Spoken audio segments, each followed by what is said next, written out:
ألا بذكر الله تطمئن القلوب. ایک بزرگ فرمانے لگے کہ زندگی کی قدر مجھے اس وقت معلوم ہوئی جب میں ایک برف والے کو بازار میں برف بیچتے ہوئے دیکھا. ایک آدمی بازار میں کھڑے ہو کر برف بیچ رہا تھا. بہت دیر تک کوئی گاہک خریدنے کے لیے نہیں آیا. وہ پریشان تھا.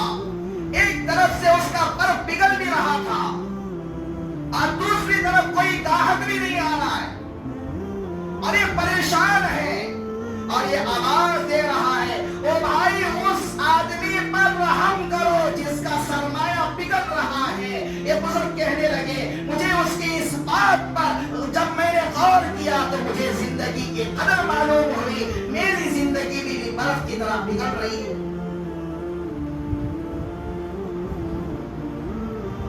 کیا میں اس کو قیمتی نہ بناؤں؟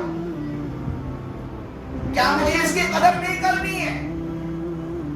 کیا مجھے اس وقت کو صحیح معنی میں صرف نہیں کرنی ہے؟ کیا مجھے اس وقت کو صحیح معنی میں لگانی نہیں ہے؟ دنیا کے لیے جو وقت ہم فارغ کر رہے ہیں اگر اس میں سے تھوڑا سا وقت آخرت کے لیے فارغ کر دیتے تو شاید ہماری زندگی کا کایا پلٹ جائے.